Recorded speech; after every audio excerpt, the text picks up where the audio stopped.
क्या हुआ जब अचानक अयोध्या पहुंचा? सैकड़ों नागों का झुंड, इनका संबंध नागलोक से बताया जा रहा है। आखिर राम मंदिर प्राण प्रतिष्ठा से पहले अचानक इतने सारे चमत्कार क्यों हो रहे हैं? सबसे पहले गिद्धों का झुंड राम मंदिर के आसपास दिखाई दिया, जिसे जटायु के वंशज कहा जा रहा है। लोग इनकी पूजा कर रहे हैं। इसके बाद कुछ भालू अयोध्या में अचानक से देखे गए, जो कि जामवंत का प्रतीक है। लेकिन अब एक ऐसा चमत्कार देखने को मिल रहा है जो अयोध्या के लोगों के लिए ही खतरा साबित हो रहा है। आज की वीडियो में बहुत बड़े रहस्य से पर्दा उठने वाला है। आखिर राम जी का नागों के साथ क्या संबंध है? आखिर प्राण प्रतिष्ठा से पहले इतने सारे नाग एक के बाद अयोध्या में क्यों निकल रहे हैं, वो भी अलग अलग प्रजाति के एल।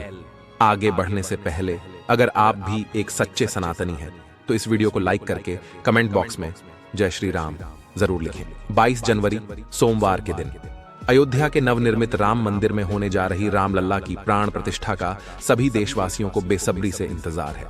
राम जी के भव्य स्वागत की तैयारी जोरों शोरों पर है। यह तारीख कोई आम तारीख नहीं है, बल्कि इसके पीछे बहुत ही खास महत्व छिपा हुआ है। आखिर राम मंदिर की प्राण प्रतिष्ठा के लिए 22 जनवरी का समय ही क्यों चुना गया? इसके पीछे का रहस्य जानकर आपके भी होश उड़ जाएंगे।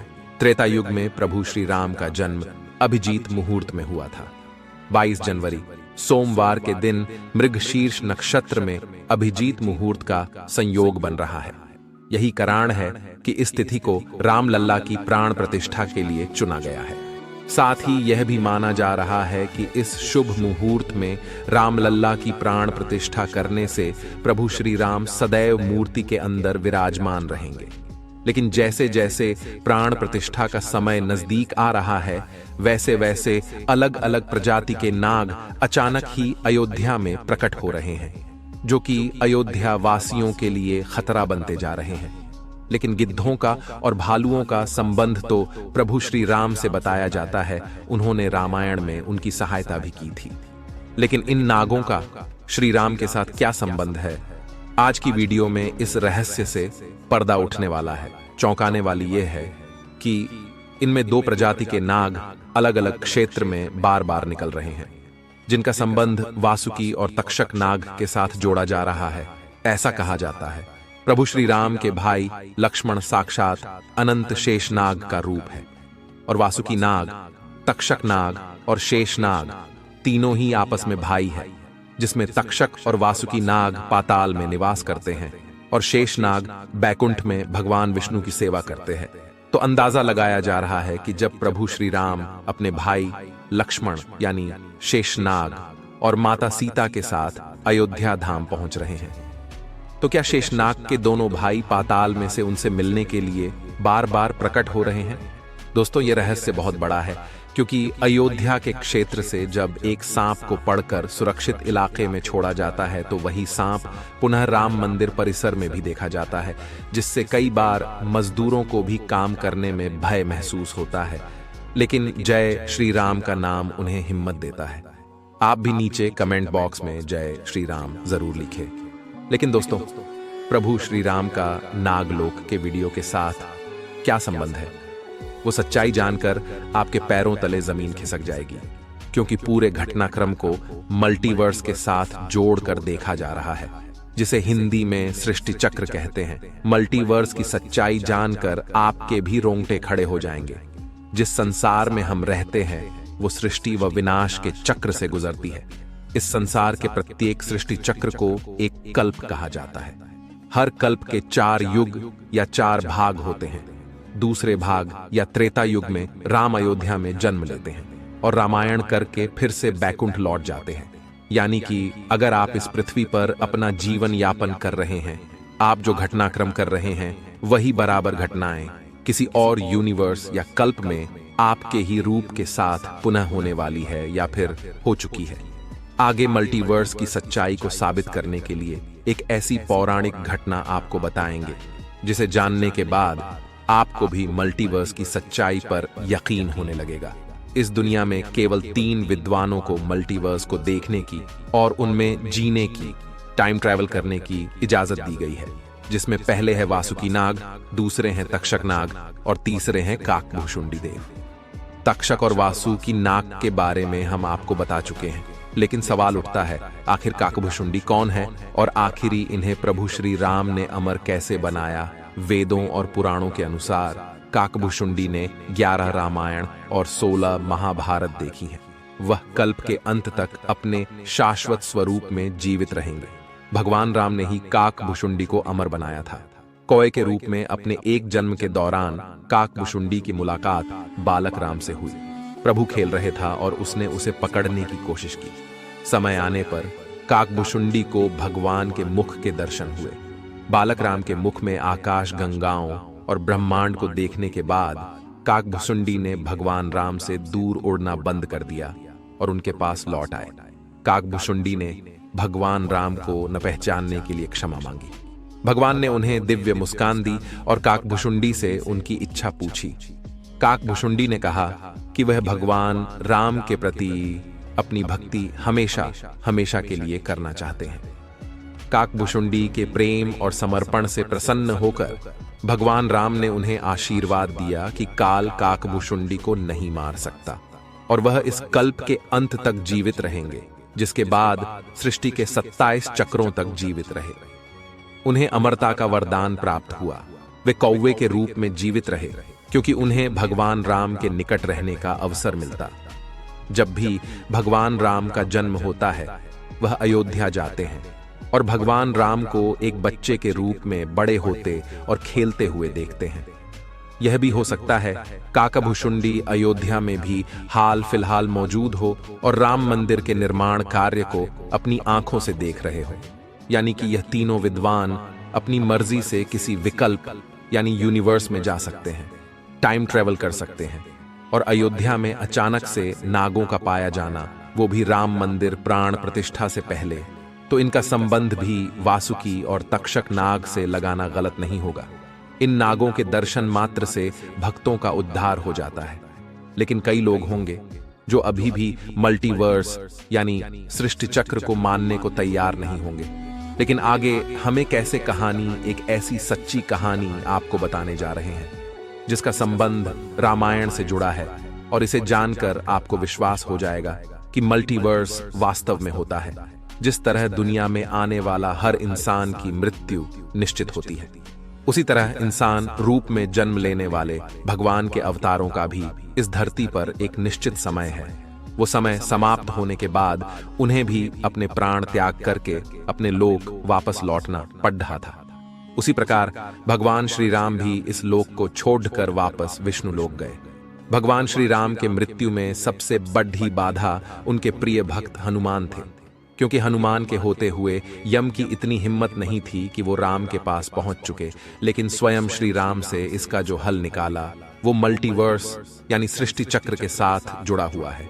एक दिन राम जान गए कि उनकी मृत्यु का समय हो गया था। वह जानते थे कि जो जन्म लेता है उसे मरना पड़ता है। उन्होंने कहा कि यम को मुझ तक आने दो, मेरे लिए वैकुंठ, मेरे स्वर्गिक धाम जाने का समय आ गया है। लेकिन मृत्यु के देवता यम अयोध्या में प्रवेश करने से डरते थे, क्योंकि उनको राम के परम भक्त और उनके महल के मुख्य प्रहरी हनुमान से भय लगता था। यम के प्रवेश के लिए हनुमान को हटाना जरूरी था। इसलिए राम ने अपनी अंगूठी को महल के फर्श के एक छेद में से गिरा दिया और हनुमान से इसे खोजकर लाने के लिए कहा। हनुमान ने स्वयं का स्वरूप छोटा करते हुए बिल्कुल भंवरे जैसा आकार बना लिया और केवल उस अंगूठी को ढूंढने के लिए छेद में प्रवेश कर गए। वह छेद केवल छेद नहीं था, बल्कि एक सुरंग का रास्ता था जो सांपों के नगर नागलोक तक जाता था। हनुमान नागों के राजा वासुकी से मिले और अपने आने का कारण बताया। वासुकी हनुमान को नागलोक के मध्य में ले गए, जहां अंगूठियों का पहाड़ जैसा ढेर लगा हुआ था। वासुकी ने कहा, यहां आपको राम की अंगूठी अवश्य ही मिल जाएगी। हनुमान सोच में पड़ गए कि वो कैसे उसे ढूंढ पाएंगे, क्योंकि ये तो भूसे में सुई ढूंढने जैसा था। लेकिन सौभाग्य से जो पहली अंगूठी उन्होंने उठाई वो राम की अंगूठी थी। आश्चर्यजनक रूप से दूसरी भी अंगूठी जो उन्होंने उठाई वो भी राम की ही अंगूठी थी। वास्तव में वो सारी अंगूठी जो उस ढेर में थीं, सब एक ही जैसी थी। इसका क्या मतलब है? वह सोच में पड़ गए। वासुकी नागबाले, जिस संसार में हम रहते हैं वो शुरू भी होता है और प्रलय के साथ उसका अंत भी हो जाता है। प्रत्येक कल्प में चारों युग आते हैं और समाप्त भी होते हैं, और हर सतयुग के अंत में एक वानर इस अंगूठी का पीछा करता है और पृथ्वी पर राम मृत्यु को प्राप्त होते हैं। इसलिए यह सैकड़ों हजारों कल्पों से चली आ रही अंगूठियों का ढेर है। सभी अंगूठियां वास्तविक हैं। अंगूठियां गिरती रहीं और इनका ढेर बड़ा होता रहा। भविष्य के रामों की अंगूठियों के लिए भी यहाँ काफी जगह है। हनुमान जान गए कि उनका नाग लोक में प्रवेश और अंगूठियों के पर्वत से साक्षात कोई आकस्मिक घटना नहीं थी। यही मल्टीवर्स का रहस्य था। यह राम जी का उनको समझाने का मार्ग था कि मृत्यु को आने से रोका नहीं जा सकेगा। राम मृत्यु को प्राप्त होंगे, संसार समाप्त होगा, लेकिन हमेशा की तरह संसार पुनः बनता है और राम भी पुनः जन्म लेंगे। इस घटना के बाद प्रभु श्री राम सरयू नदी में समाहित हो गए। उनके साथ अयोध्या का एक एक वासी भी सरयू नदी में समाहित हो गया। यहां तक कि कीट पतंगे और अयोध्या के पशु पक्षी भी सरयू नदी में समाहित हो गए। ऐसा कहा जाता है अयोध्या में जितने भी रहिवासी रह रहे थे वह सभी देवी देवताओं के ही अंश थे, जो प्रभु श्री राम की लीला को अपनी आंखों से देखने के लिए अयोध्या में रहवासियों की तरह रह रहे थे। जब रामायण काल पूरा हुआ तो वह भी प्रभु श्री राम के साथ अपने अपने धाम लौट गए। मात्र अयोध्या का भूभाग ही बच गया और वर्षों तक यह भूमि यूं ही पड़ी रही। बाद में श्री राम के पुत्र महाराज कुश ने अयोध्या को फिर से बसाया। इसका वर्णन कालिदास के ग्रंथ रघुवंश में मिलने की बात कही जाती है। रामायण के अनुसार कुश ने ही सर्वप्रथम पत्थरों के खंभों वाले मंदिर का अपने पिता श्री राम की पूज्य जन्मभूमि पर निर्माण करवाया। वहीं जैन परंपराओं के मुताबिक अयोध्या को ऋषभदेव ने फिर से बसाया था। भविष्य पुराण के अनुसार उज्जैन के महाराज विक्रमादित्य ने ईसा पूर्व में एक बार फिर से दूसरी बार उजड़ चुकी अयोध्या का निर्माण करवाया। धार्मिक ग्रंथों के अनुसार उन्होंने अयोध्या में सरयू नदी के लक्ष्मण घाट को आधार बनाकर 360 मंदिरों का निर्माण करवाया था। वे भगवान विष्णु के परम भक्त थे और इसीलिए उन्होंने ही श्री राम जन्मभूमि पर एक भव्य मंदिर का निर्माण करवाया था। हिंदू पक्ष का दावा रहा है कि बाबर से पहले भी 1833 में मुस्लिम आक्रमणकारी सालार मसूद ने जन्मभूमि मंदिर को ध्वस्त कर दिया था। अयोध्या में राम जन्मभूमि मंदिर पर विवाद की कहानी की 1528 से शुरू हुई। हिंदुओं का दावा रहा है कि मुगल आक्रमणकारी बाबर ने उस पवित्र जगह को तोड़कर उस पर मस्जिद का निर्माण करवा दिया। अयोध्या राम जन्मभूमि। बाबरी मस्जिद विवाद पर अपना ऐतिहासिक फैसला देते समय सुप्रीम कोर्ट ने उन सिख ग्रंथों को भी अहम सबूत माना है, जिसके मुताबिक सिख धर्म के संस्थापक गुरु नानक देव जी आक्रमणकारी बाबर के भारत आने से पहले ही भगवान राम की जन्मभूमि के दर्शन के लिए अयोध्या पहुंचे थे। गुरु नानक देव जी 1510 से 1511 के बीच अयोध्या आए थे, जबकि बाबरी मस्जिद 1528 में बनाई गई थी।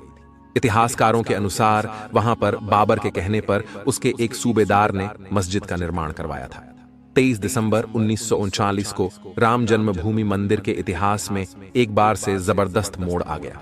उस दिन रामलल्ला की प्रतिमा मस्जिद के अंदर अचानक से विराजमान पाई गई। ये विवाद इतना बढ़ा कि आखिरकार तत्कालीन सरकार उस ढांचे को विवादित मानकर उस पर ताला लगवा देना पड़ा। ढांचे के अंदर नमाज रुक गई, लेकिन बाहर राम चबूतरे और परिसर के बाकी हिस्सों में पूजा अर्चना निरंतर चलती रही। 6 दिसंबर 1992 को अयोध्या में राम जन्मभूमि आंदोलन से जुड़े लाखों कार सेवक जुटे थे। उन्होंने ही उस विवादित ढांचे को ध्वस्त कर दिया। भगवान रामलल्ला ढांचे से निकलकर अस्थायी टेंट में आ गए। यानी कि राम मंदिर का इतिहास बहुत बड़ा है। कई लोगों के संघर्ष की कहानी है और कई कारसेवकों के बलिदान का प्रतीक है। भले ही हम इस संघर्ष में भाग नहीं ले सके, लेकिन यह हमारा सौभाग्य है कि हम राम मंदिर को बनता हुआ अपनी आंखों से देख रहे हैं। अगर आज की यह खास वीडियो आपको पसंद आई है तो सच्चे सनातनी इस वीडियो को लाइक करके हमारे चैनल को सब्सक्राइब जरूर करें। हर हर महादेव।